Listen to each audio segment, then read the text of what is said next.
Abra a Bíblia, Mateus capítulo 11. Mateus capítulo 11, verso 28 a 30. Tema do sermão: quando o cansaço vem. Quando o cansaço vem, você faz o que, irmão? Achei que você ia falar dorme, né? Oh, meu pai, sonho de consumo, dormir esses dias. Oh, Jesus. Mateus 11, 28 a 30, diz assim: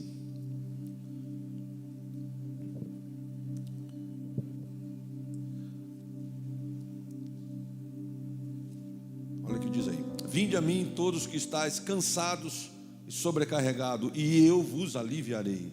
Tomai sobre vós o meu jugo e aprendei de mim, que sou manso e humilde de coração, e achareis descanso para vossas almas, porque o meu jugo é suave e o meu fardo é leve. Aleluia, irmão, glória a Deus. Irmãos, quando o cansaço vem, os irmãos já respondeu, a gente descansa. Mas às vezes quando a gente recebe uma mensagem, ou de alguma forma algo aconteça, uma perda, uma tristeza, uma luta, um ataque, você fica ali meio que desgovernado. Quando vem uma sentença de um diagnóstico, a gente fica abalado, não é assim? Aquilo chacoalha a gente por dentro, e se deixar, nossas forças espirituais se esvairecem. Irmão, nós somos de carne e osso, como falou ele aqui, ninguém aqui é de aço. E o inimigo das nossas almas percebe a gente vulnerável. Ele percebe que eu e você está enfraquecido. Ele percebe que aquela seta que foi jogada, aquela palavra, aquele diagnóstico, aquela conversa, aquela situação, ele percebe que você enfraqueceu. E é nessa hora que ele vê você, eu e você vulnerável, ele tenta nos derrubar. Mas a palavra de Deus nos alerta. Diz assim, ó: vinde a mim, vós que estáis cansados, sobrecarregados, e encontrarei descanso para vossas almas, e eu vos aliviarei. Ele diz, porque o meu fardo é leve, meu jugo é suave. Diz, aquilo que eu ponho para vocês é suave, o fardo que eu coloco sobre vocês é leve. Não tem um fardo da religião, não tem um fardo de você fazer para ser amado, como nós falamos aqui, o Tiago falou, né? O cristianismo é Deus que amou o mundo, viu? A religião é o que você pode fazer para alcançar a Deus. Eu li um livro uma vez que falava de todo o livro de Romanos, mas ele começava com uma escada rolante. Ele diz, o homem que não aprendeu a ler o livro de Romanos, na Bíblia, o homem que não aprendeu a vida ainda, vive numa escada rolante, vive com um prato na mão, querendo agradar a Deus toda hora. Eu estou fazendo mais, eu estou cantando mais, eu estou levando mais alma, a minha célula está maior, eu estou fazendo, Deus me ama mais, e nunca sai daquele lugar, porque ele está sempre fazendo para ser amado. Mas aquele que entendeu o livro de Romanos, a palavra de Deus, e também teve no transformado, aprendeu que não há nada que você possa fazer para que Deus te ame mais, e não há nada que você possa não fazer para que Deus te ame menos. Não é porque você faz assim ou faz assado, ou porque você se veste bem, ou porque você, aquela pessoa que está um pouco mais disposta, Deus não ama ela. Deus ama ela como ama a todos. É que a Bíblia diz assim, eu amo os que me amam, e os que de madrugada me buscam, me acharão. Eu tinha dificuldade quando eu entrei na igreja para entender esse versículo. Eu amo os que me amam. Dava a impressão que Deus não ama todo mundo. Não, eu amo aqueles que estão perto de mim e aqueles que estão longe, mas aqueles que de madrugada me buscam, aqueles que em qualquer momento, aqueles que estão sempre me procurando, me acham mais facilmente.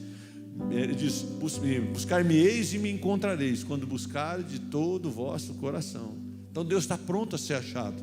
Mas em tempo de cansaço, nós temos que aprender algumas coisas, e eu gostaria de falar com você algum desses itens. Primeiro, em tempo de cansaço, não tome decisão. Em tempo de cansaço, não tome decisão. Pega lá, abre lá, Gênesis capítulo 25.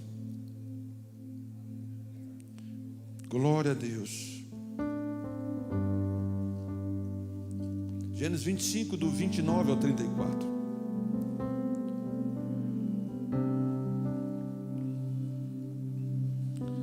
Gênesis 25, versículo 29 a 34. Olha o que diz aí a história de Jacó e Esaú.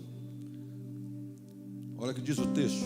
Certa vez, quando Jacó preparava um ensopado, Esaú chegou esgotado, ou cansado, faminto do campo, Pediu-lhe: deixe-me comer desse cozido vermelho, pois estou com muita fome e estou cansado, exausto.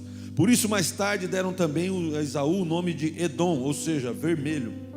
Então Jacó lhe propôs: vende para mim o seu direito de primogenitura. Ao que Esaú replicou: eis que vou morrer, do que me serviria o direito da primogenitura? Jacó quis oficializar o ato: então jura-me primeiro. Portanto, e Esaú lhe jurou, vendeu o seu direito de primogenitura a Jacó. Então Jacó lhe deu pão e ensopado de lentilhas. Ele comeu, bebeu até fartar-se.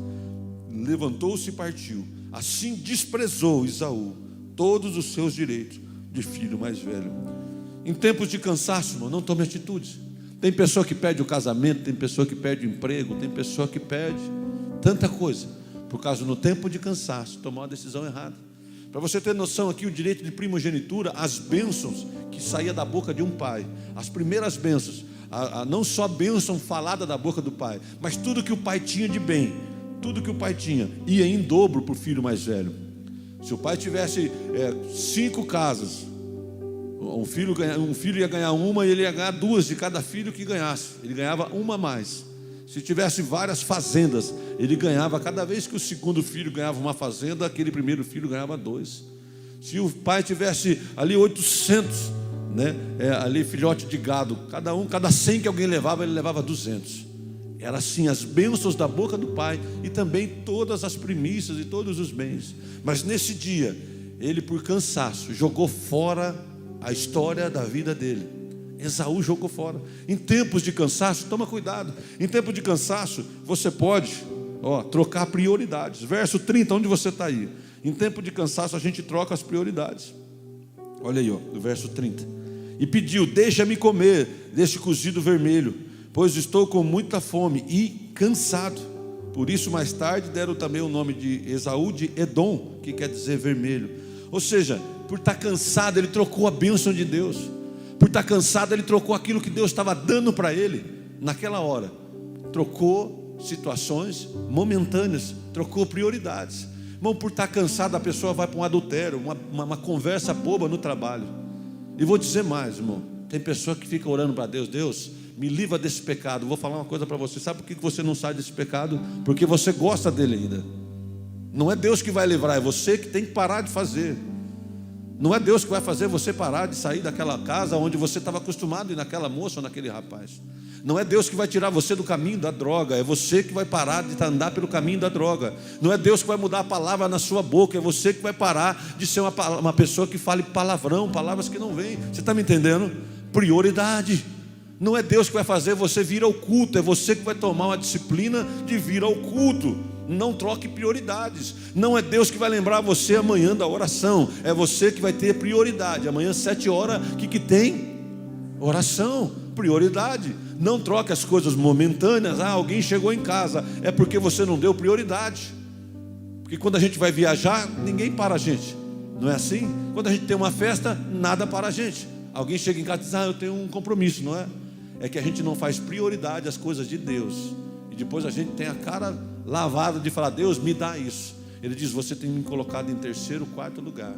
Não troque prioridades. Em tempo de cansaço, tome cuidado para que você não troque prioridades. Em tempo de cansaço, nós podemos mudar o nosso futuro. Verso 33, olha, diz aí: Jacó quis oficializar o ato e disse: jura-me primeiro. Portanto, Esaú lhe jurou e vendeu o seu direito de primogenitura a Jacó. Bom, sabe o que ele vendeu nesse dia também? A história da vida dele toda, um legado todo. Porque se você for lendo, conhecendo a Bíblia, e se você ficar assistindo também as minisséries, como a gente tem assistido aí, na história, eram conhecidos Deus de Abraão, Isaque. Sabe como que era para estar escrito? Deus de Abraão, Isaque e Esaú. Era para estar essa história. Toda vez que alguém lembrasse do Deus de Abraão, do Deus de Jacó, lembraria de Esaú. Mas naquele dia ele trocou o futuro dele. Quantas pessoas num tempo de canseira trocam o futuro dele? Num tempo de canseira troca a família, troca a esposa, troca o esposo, perde o emprego, perde o amigo, perde o trabalho, o ministério, por causa de cansaço. Eu já vi gente sair do louvor, na minha trajetória desde 88, eu já vi gente por causa de cansaço, numa discussão de ensaio, a pessoa nunca mais voltar para o louvor. Eu já vi gente. Eu quero dizer uma coisa, você pode falar, tudo bem, mas é uma bênção ou não é fazer parte aqui? É uma bênção, não é? É uma honra, irmão, você servir ao Senhor. Mas tem pessoas que fazem pouca coisa. Aí passa o tempo, aí você vê o pessoal todo de cabelo branco aqui, com os filhos, dizendo, servindo ao Senhor, servindo ao Senhor. Não jogue fora aquilo que Deus está colocando na sua mão. Não faça comum aquilo que Deus te chamou. Não faça comum. Irmão, não tem, pastor, entra aqui, a minha casa pequenininha, a minha célula pequenininha, a minha turma pequenininha. Irmão, não tem nada pequeno se Deus está dentro. Não tem nada pequeno, a sua célula não é pequena. O trabalho que você faz para Deus não é pequeno. Se você tem feito, Deus está nele, é grande. Não despreze, continua fazendo. O que você faz aqui? Eu ajudo a limpar aqui os microfones. Glória a Deus, não despreze. É uma honra para você estar servindo a Deus, para nós também ter você servindo a Deus. Não entregue, não despreze. Foste fiel no pouco, te colocarei sobre o muito. Eu me lembro, pastor Mário talvez vai lembrar, manazinha. Eu cheguei na igreja, como está o Tiago, estou rezando ali. Eu cheguei na igreja, fiquei pouco tempo. Eu gostava de tocar aqui na vila do pessoal, eu tocava muito percussão, tocava no carnaval. Eu tinha uma vontade de tocar bateria e a turma não deixava, entendeu? E tem um pessoal daqui que hoje eu faço ele sofrer na igreja, que tem um pessoal daqui que me fazia carregar caixa de som, entendeu? O Nardo, o pessoal do o pessoal trabalhava com som a vida inteira, né? E eu carreguei muita caixa de som, a gente ia na usina, né? Amigos de muito tempo. E eu brinco com ele, eu falei, agora vocês têm que carregar o tanto que nós carregamos. Mas as caixas agora é pequena, né? É mais leve essas caixinhas, nas caixas grandes. E naquele tempo eu tinha uma vontade de tocar bateria. Eu vi o pessoal tudo, eu vi o Kleber Bucalon, que hoje é um servo de Deus. E eu lembro dele tocando, eu ficava em casa batendo lata. Se a minha mãe estiver escutando, ela vai lembrar agora. Eu colocava aquelas latas maiores, umas de manteiga, outras de maior, lá de leite ninho, e ficava batendo. E ficava escutando eles tocando ali no clube e batendo. E eu me lembro quando eu cheguei na igreja, eu tinha uma vontade de tocar bateria. E um dia um irmãozinho falou, vamos ensaiar uma música, nós tocamos, eu vou ensaiar uma música cantando, que eu nunca cantei. O outro falou assim, eu vou tocar uma música no violão e você toca bateria. Foi os três que nunca tinha feito nada no louvor. E naquele dia, eu toquei pela primeira vez. Sabe o que aconteceu? Passou um tempo. O irmão Chiquinho, que já dorme no Senhor, ele percebeu o nosso envolvimento ali com a igreja. Ele diz, eu quero chamar aqui um jovem, eu quero passar a baqueta. Eu lembro que as baquetas estavam todas quebradas, a igreja não tinha tanta condição assim de trocar as coisas. Eu quero passar a baqueta definitiva para o moço que está vindo na igreja. Fazia 8 meses que eu estava na igreja. Fui tocar bateria. Toquei uns 6, 7 anos bateria. Eu estou contando essa história para você porque eu lembrava do versículo, foste fiel no pouco, sobre o muito te colocarei. Irmão, não faça pouco aquilo que Deus tem colocado para você. Não faça pouco, serve ao Senhor com aquilo que Deus tem posto na sua mão. Um dia Deus vai colocar você sobre o muito, naquilo que você tem feito lá na sua célula, no seu trabalho, no ministério da igreja, alguma coisa que você tem feito para Deus. Deus vai se lembrar que você foi fiel no pouco, foi fiel no pouco. Nós estamos precisando de casa para fazer célula. Você diz, vai na minha casa, prepara a melhor coisa lá na sua casa. Nós estamos em tempo de recessão, logo está abrindo. Você diz, vai lá na minha casa, arrume todo lugar. Está vindo servos do Senhor. Vai ter pessoas que vão contar a história, que encontrou a Cristo e vai falar assim, eu estava na casa da irmã fulana, eu estava na casa do irmão ciclano, e aquele pessoal me tratou com tanto amor, e eu encontrei Jesus. Em tempos de cansaço, tome cuidado para tomar decisões. Você pode estar perdendo o seu futuro. Em tempos de cansaço, não despreze. Verso 34. Então Jacó lhe deu pão ensopado de lentilhas, ele comeu e bebeu até fartar-se, levantou-se e partiu. Assim desprezou Esaú todos os seus direitos de filho mais velho. Ele desprezou o melhor que Deus tinha, irmão. Não saia desse lugar, irmão. Não saia desse lugar, não despreze um dia sequer. Quando fizermos agora, nós estamos querendo fazer 2 cultos, amém? O pessoal que está em casa pode falar amém? Só que você tem que fazer inscrição e vir, irmão. Tem que fazer inscrição e vir. As inscrições lotaram, tinham 70 pessoas. Tem cadeiras que estão espalhadas ali. O Clô tirou um pouco, né, Clô? Por quê? Algumas pessoas fizeram inscrição e não estão aqui.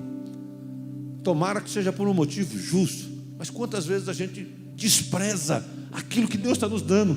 Sabe que uma pessoa que está agora entubada lá no hospital, se ela pudesse falar, sabe o que ela falava? Que saudade de cultuar o Senhor na minha igreja. Que saudade de estar junto com meus irmãos. Como que a gente despreza aquilo que Deus tem dado para a gente? Como que a gente vai quando dá tempo? Como que a gente espera que Deus vai dar também para nós? Tanta coisa, se a gente só vai quando dá tempo, só busca a Deus quando precisa de oração. Lembra de orar lá na igreja. Mas não era para você estar aqui orando, não era para você vir orar, não era para você vir no estudo, aprender da palavra, não era para você falar, não, de agora em diante, tudo que meu irmão Zé falou, tudo que tiver, eu vou estar lá. Você está me entendendo? Em tempos de cansaço, não tome atitudes, que você pode estar tomando atitude errada. Mantenha sempre as coisas. Quando eu percebo que alguma coisa está acontecendo na minha história, sabe o que eu faço? Eu volto a fazer aquilo que eu fazia no começo. Eu lia a palavra, eu orava e adorava. Desse tempo que nós temos vivido, de aflições, vocês estão me vendo pregar hoje aqui, naqueles 4, 5 meses, que às vezes você não me via, eu estava aqui adorando o Senhor, eu estava em casa orando, eu estava aqui nas orações que nós fazíamos de segunda-feira, orando, eu e a minha esposa orando, lendo a palavra. Você quer ficar firme no Senhor? Mantenha as suas raízes. E em tempos de cansaço, não tome atitudes, você pode perder. Segunda coisa, em tempos de cansaço, não se isole. 1 Reis, capítulo 19.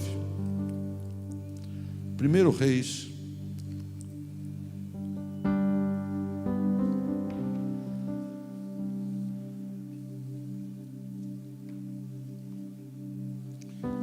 Em tempos de cansaço, não se isole. Todos acharam? 1 Reis, capítulo 19. Vocês vão seguindo comigo que eu vou estar falando. Então o rei Acabe contou a sua esposa Jezabel. O que tinha acontecido aqui antes, irmão? Tudo o que tinha acontecido. Elias tinha acabado com os profetas de Baal, os 400 profetas de Baal, os 450 profetas de outra idolatria lá.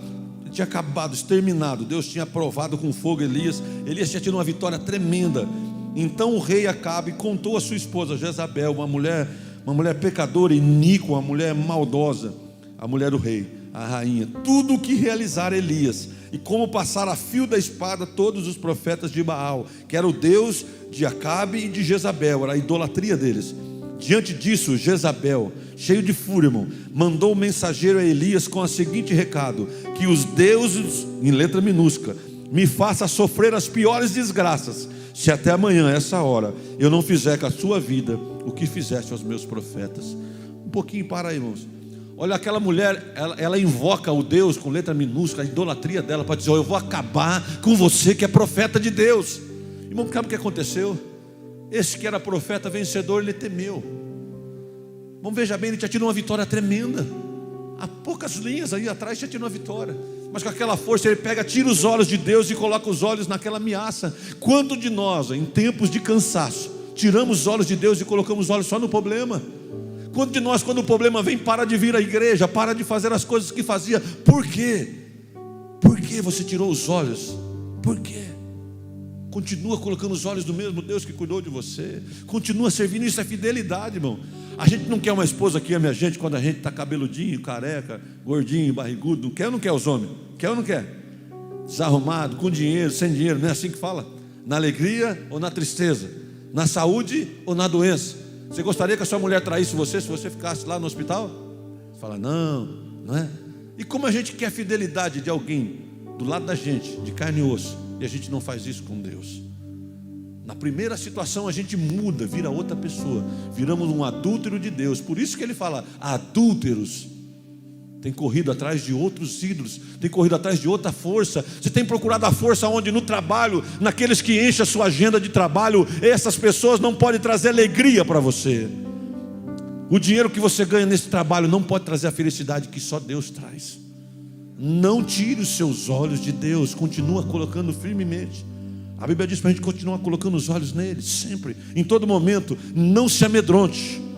Em tempos de cansaço, mantenha os olhos em Deus, né? Não se isole. Vamos lá, o verso 3, olha o que diz o verso 3 aqui de 1 Reis 19. Assim Elias recebeu este aviso, fugiu para salvar a própria vida. Chegando em Berseba, que pertence a Judá, deixou ali o seu... Irmão, em tempo de cansaço, não fique sem amigos. Em tempo de cansaço, para que você fica longe? Em tempo de cansaço, por que você não fala com alguém? Em tempo de cansaço, não abandona as pessoas. Olha aqui, na hora que Elias mais precisava do seu servo, ele disse, pode ir embora. Era a hora que ele disse, fica comigo, eu preciso de ajuda, eu preciso de gente. Abre a sua boca, irmão. Ninguém tem bola de cristal, só Deus sabe o que você está passando.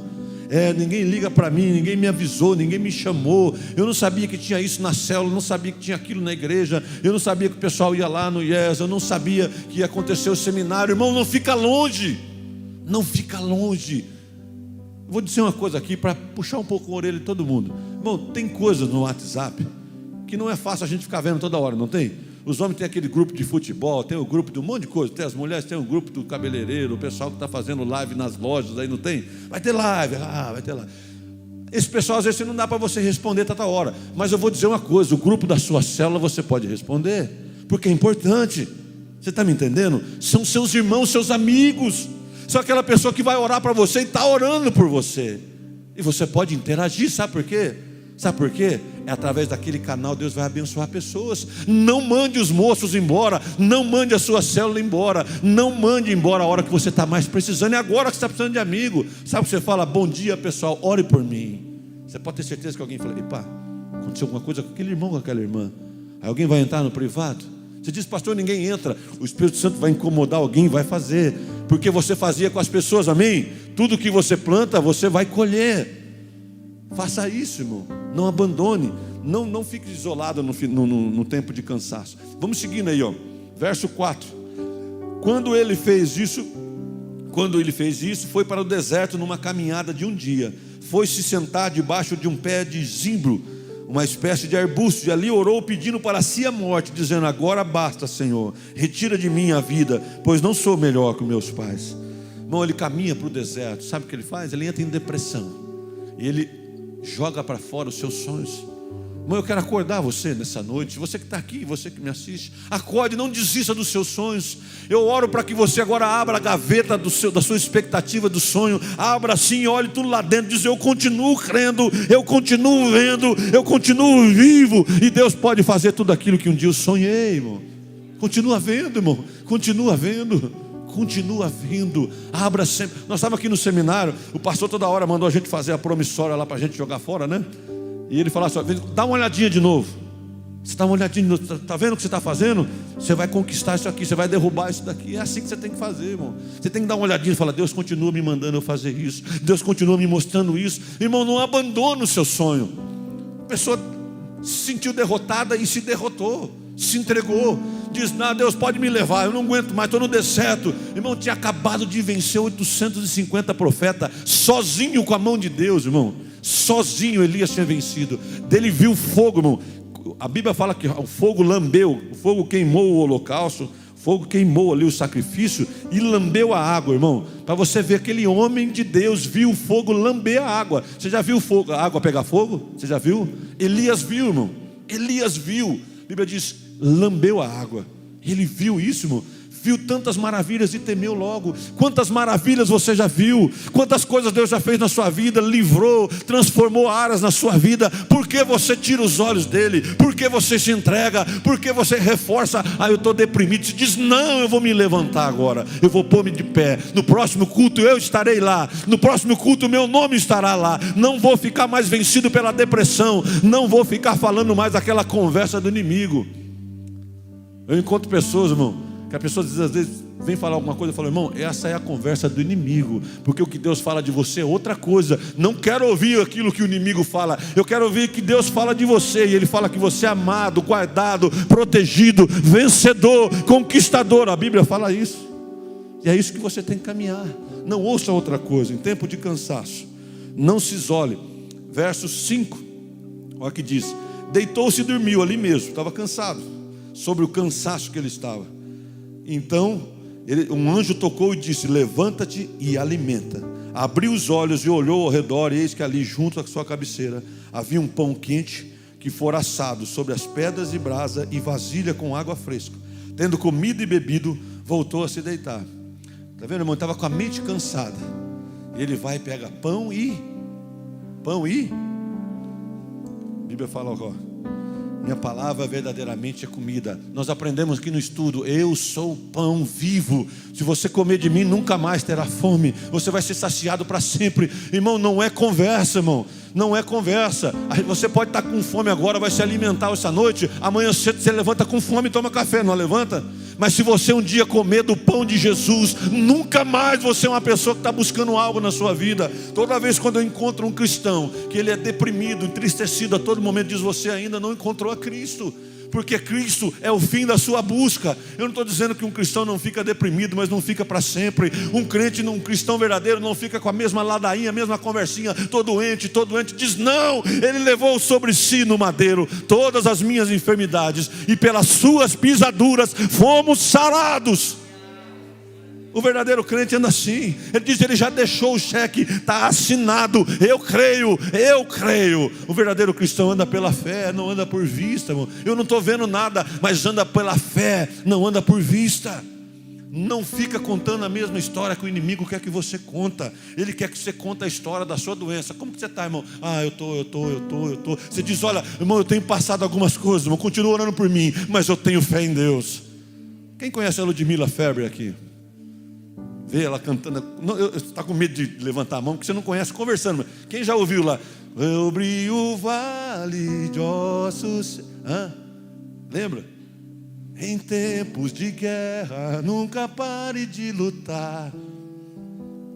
Irmão, ela está pele e osso, irmão. A hora que você põe o microfone na boca daquela mulher, ela diz: Deus tem me guardado, eu creio que Deus pode me curar. Ela fez um tratamento agora, se você acompanha. Ela percebeu que nada tinha mudado, nada tinha alterado. Ela diz: eu parei o tratamento. Eu não estou aconselhando você a parar o tratamento. Está dizendo, ela viu que não tinha mudado nada. Ela diz: eu parei e estou orando. Estou esperando, se tiver outro tratamento para fazer pelo meu câncer, eu vou fazer. Mas esse que não estava fazendo nada, eu não vou fazer mais. E eu creio que Deus é poderoso. Você está me entendendo, irmão? Eu torno a falar, não estou dizendo para você parar o seu tratamento. Ela está dizendo assim: esse aqui não estava mudando nada, não estava alterando nada os exames. Eu sei que Deus tem me guardado, que se não estava alterando nada, quem estava me guardando do câncer, continua me guardando ainda. É isso que ela estava dizendo. A pessoa fica sabendo do diagnóstico, ela acaba com a vida, põe a vida dela, diz: não, tem gente sofrendo coisa séria, e continua crendo, continua falando. Não é uma vergonha para nós, irmão? Encontrar pessoas assim, valentes, não é vergonha? A gente tem que queimar a cara dizendo: eu preciso aprender a ser crente de fato. Aleluia. Deus deu pão e água. Pão, a palavra de Deus. Água, vida no Espírito. Vida no Espírito. Irmão, você não vai ter vida no Espírito se no dia de oração você ficar em casa. Se você só for na célula para brincar e conversar, você não vai ter vida no Espírito. O transformado não vai acontecer nada se no meio da semana você não andar em santidade, evitar o falar mal, evitar a fofoca, evitar a palavra de duplo sentido, evitar. Se você não for uma pessoa que busca Deus, se você for buscar o pecado a toda hora, se você não consegue ficar sem namorada, deitar com seu namorado, a namorada, você está longe da santidade. Não tem como você sentir esse Deus que o pessoal está falando aqui. Não tem como você cantar: o que está sentado sobre o trono, ao que vive para sempre, sempre. Sabe por quê? Não dá para você dar honra para ele. Você diz: eu dou honra para a carne, eu dou honra para os meus erros, eu dou honra para o mal, eu dou honra para o inimigo. Porque quando você vê uma pessoa cantando com a alma, sabe o que ela faz? Ela está lutando contra o sexo fácil, ela está lutando contra as drogas, ela está lutando contra a fofoca, ela está lutando com tudo que quer derrubar ela. Ela continua: que está aquele que me sustenta, está sentado no trono. Um dia eu vou encontrar com ele. Maranata, logo o grande dia estará chegando. Eu estarei para sempre com aquele que eu amei a vida toda. Agora, se você amar esse mundo, irmão, é com esse mundo você vai ficar. Se você amar o dinheiro desse mundo, você vai ficar com o anticristo e com o dinheiro que está lá no banco, que vai ficar para todo mundo pegar. Mas aquele que é salvo, ele vive com aquilo que Deus vai dando, e ele agradece a Deus. Quem tem salvos aqui nesse lugar? Tem salvos aqui nesse lugar. Terceira coisa, caminho para o final. Tempo de cansaço, não tome atitude. Você pode se precipitar e perder o seu futuro. Em tempo de cansaço, não se isole, não deixe as pessoas, não troque o que vocês têm feito, não mude o que você é, permaneça fiel. Em tempo de cansaço, peça ajuda. Vamos lá, Números capítulo 11.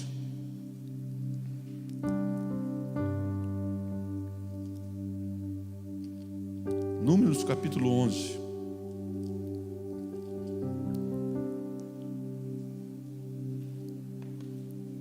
Verso do 11 a 17. O Senhor Jesus está chamando pessoas aqui para uma vida em particular com Ele, viu?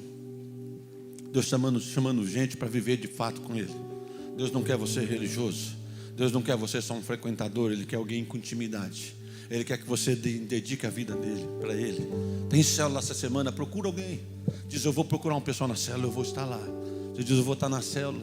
Se faz tempo que você não entrava, você diz, eu vou entrar. O pessoal não vê a hora, seus líderes não vê a hora da célula presencial. A gente está tomando cuidado, zelo que a gente sempre tem, mas não vemos a hora de estar presencial. É tão gostoso assim, né? A gente está esperando passar um pouco o surto na nossa cidade. Estamos orando para que, eu sei que célula é um ambiente um pouco mais informal. A gente teme que às vezes aquilo possa prejudicar alguém. É por isso, é por zelo, tá?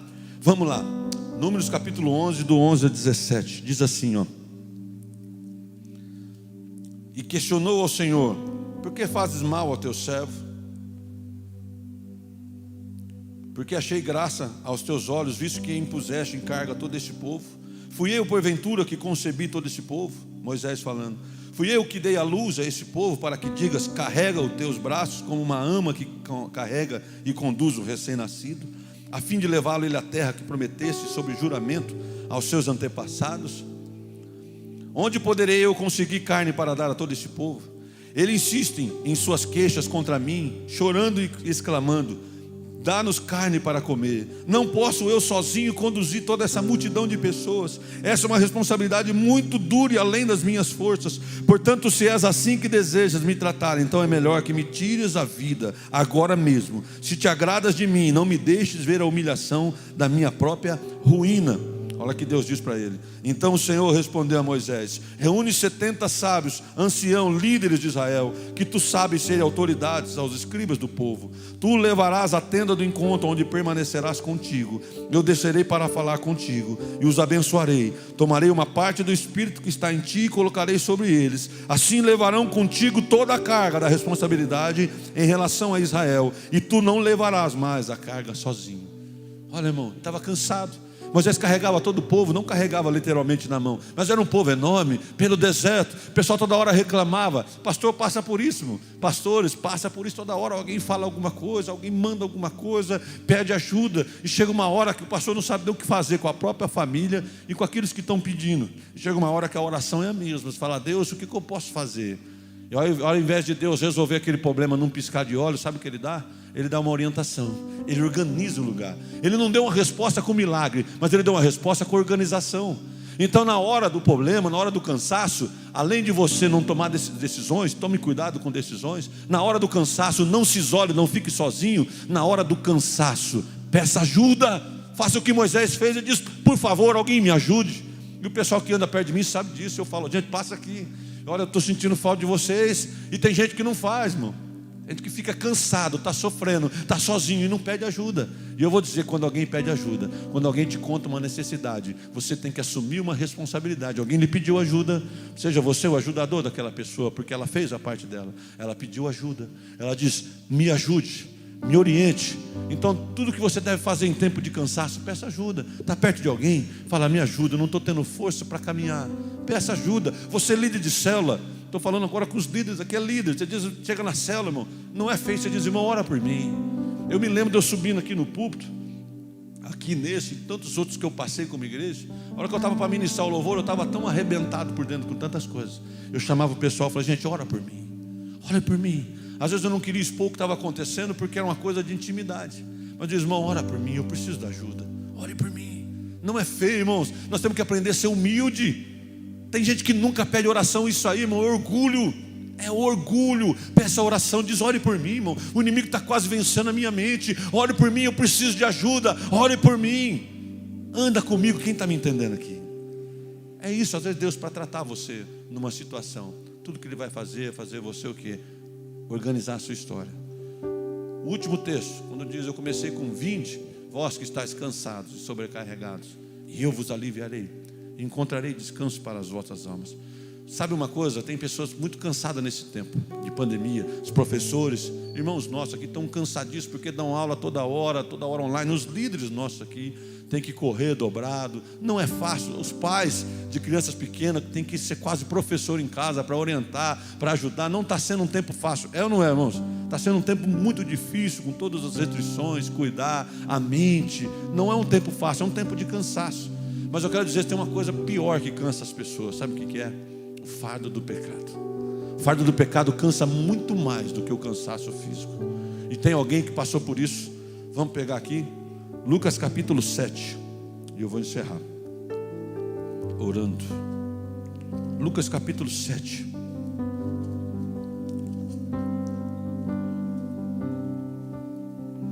Lucas 7, 36.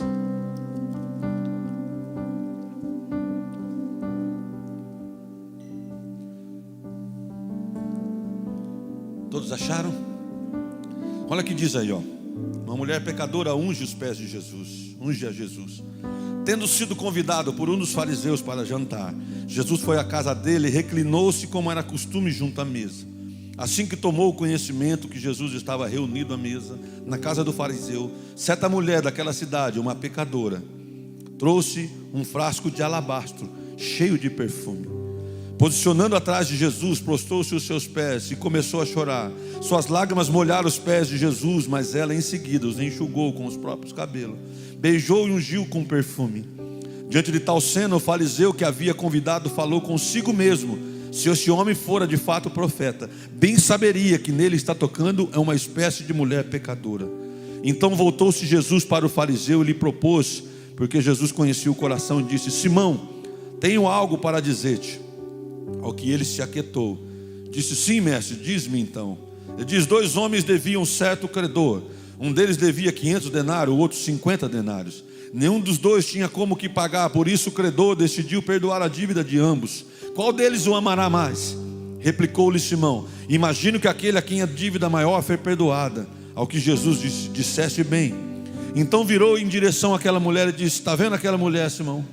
Entrei em tua casa e não me trouxeste água para lavar os pés, como é costume. Ela, porém, molhou os meus pés com suas lágrimas e enxugou com o seu próprio cabelo. Da mesma maneira, tu não me deste um beijo, um ósculo santo na minha face, como é de costume. Ela, todavia, desde quando chegou, não me cessa de beijar os meus pés. Mas tu não me ungiste a cabeça com óleo, como era de costume. Mas essa mulher, com bálsamo, um ouro, com um óleo puro, ungiu os meus pés. Por isso eu digo, te asseguro, grande amor tem ela, será demonstrado, porque ela prova que seus muitos pecados foram perdoados. Mas onde há necessidade de pouco perdão, pouco amor é revelado. Em seguida Jesus afirmou à mulher: mulher, perdoados são todos os seus pecados. Aleluia. A última coisa, em tempo de cansaço, não tome decisão precipitada, você pode perder o seu futuro. Em tempo de cansaço, não se isole. Em tempo de cansaço, aproxima, peça ajuda. Em tempo de cansaço, se prostre. Essa mulher, sabe o que ela fez? Ela pega um vaso de alabastro. O vaso de alabastro era um vaso feito quase como um mármore. Alabastro era um mármore conhecido da época. E ele tinha um pescocinho fino. Ele era feito daquele jeito para que pudesse ser usado uma vez só. Ele era colocado o perfume ali dentro e era tapado. E quando o perfume era usado uma vez só, se derramava inteiro. Então a pessoa perdia aquele vaso lindo, bonito, daquele material também caríssimo, e o perfume que estava dentro também era caro. Aquela mulher pecadora, com certeza, talvez uma mulher de vida fácil, a Bíblia não fala, mas como diz que ela era pecadora, talvez fosse. Aquela mulher estava guardando talvez por um sonho da vida dela. Ela guardava aquele vaso com o sonho da vida dela, de um dia ela encontrar um homem que a amasse, não que só usasse o corpo dela, ou que só tirasse alguma coisa dela. Ela diz: um dia eu vou encontrar alguém que me ama de verdade. E o dia que eu encontrar, aquilo era usado como se fosse as mulheres quando fazem enxoval, prepara lençol, compra aquelas roupas de cama toda, né? As mulheres fazem isso. Aquela mulher, naquela época, eles pegavam um vaso de alabastro. A mulher, antes de ter o noivo, ela tinha que ter um vaso com perfume para preparar para aquele dia. Então ela pegou naquele dia, o dia que ela quebra aquele vaso, e joga os perfumes aos pés de Jesus, nos cabelos ali de Jesus, unge ele. O dia que ela faz isso, ela coloca o sonho dela na mão de Jesus. Ela está dizendo: olha, eu não tenho mais outro encontro melhor. Eu encontrei o amado da minha alma. Eu não tenho outra expectativa melhor na vida. Eu encontrei tudo que eu procurava. Eu encontrei aquele de quem um dia ia me amar, como eu preciso ser amada. E aquela mulher, mesmo na dificuldade dela, no cansaço do pecado dela, ela encontrou alento aos pés do Salvador. Eu quero convidar você nessa noite a não se parecer com com o religioso Simão, porque Simão enxergava bem, mas ele era alguém que não conseguia ver Jesus como alguém que poderia perdoá-lo. Ele era um religioso, porque era costume das pessoas lavarem os pés, mas ele nem por isso se atentou a fazer isso com Jesus. Faz quanto tempo que você perdeu os costumes? Eu sempre vejo aqui os irmãos sérios chegar na igreja. Toda vez que ele chega, ele se vira para a cadeirinha dele e dobra o joelho e vai falar com Jesus. Eu me lembro de quando eu chegava na igreja, eu disse, nós precisamos aprender. Nós precisamos aprender, amém, irmãos? Nós podíamos voltar a fazer. Podia ou não podia, irmãos? Ao invés de a gente ficar conversando, falando, a gente não podia. Nós não podia. Você não podia fazer isso agora. Se vira para a sua cadeira onde você está aí. Se vira se você pode. Se vira para a sua cadeira, se joelha aí e diz, Deus, eu não quero ser Simão. Claro, aqueles que podem. Às vezes tem pessoas que têm problema no joelho, tá, irmãos? Eu entendo, tá? Mas você pode fazer isso. Mas você pode fazer isso. Que nós não possamos ser como Simão, irmão. Simão era um religioso. Eu fui na igreja só para religioso, só para cumprir aquilo que alguém me chamou. Irmão, Deus está chamando você hoje para uma vida cristã. Deus está dizendo, e se você morrer hoje? E se você perder a sua vida hoje? E se você perder? Para quem vai ser? Deus está chamando você para algo mais. Está cansado? Ao invés de estar cansado, entregar a sua vida de qualquer jeito, você diz, eu vou entregar aos pés de Jesus. Aquela mulher se entregou inteiro. Aquela mulher se esvaziou na presença dele. Fala com o amado da sua alma. Volta a ter os primeiros exemplos. Volta a ser da mesma forma. Não esteja mais preocupado com o que vai acontecer depois do culto. Não esteja preocupado que você conhece todo mundo da igreja. Não fique preocupado com a sua salvação, com a sua alma. Fique preocupado se o Senhor te chamar hoje. Aquela mulher, ela ouviu do próprio Jesus, mulher, seus pecados são perdoados. Ela recebeu a salvação na hora. Olhou para Simão, Simão, não me deste um ósculo santo, não me deste um beijo, Simão, como era costume. Essa mulher não me cansa de beijar os meus pés, a parte mais suja do meu corpo. Essa mulher me ama, essa mulher quer andar comigo. Tem pessoas que estão cantando, tocando, servindo a Deus somente por prática, mas não faz mais com amor. Tem pessoas indo aos cultos somente por religião, não faz mais por amor. Deus te chama nessa noite. Deus te chama nessa noite. De guerra, nunca pare de lutar. Não baixe a guarda, nunca pare de adorar. Entenda. Fala para ele, Senhor Deus, de hoje em diante eu não vou ser a mesma pessoa mais. Fala para ele, entrega a sua vida hoje. Entrega a ele. Entrega a sua alma. Talvez você não tenha mais chance. Eu entreguei na minha juventude os meus dias. Eu quebrei o meu vaso de alabastro. Meu vaso de alabastro era a minha juventude, eram meus sonhos. Eu coloquei aos pés de Jesus em novembro de 88. Marque o dia de hoje. Diz, hoje eu resolvo entregar os meus dias. Resolvo entregar o seu coração. Não ser outra pessoa mais. Sem demora.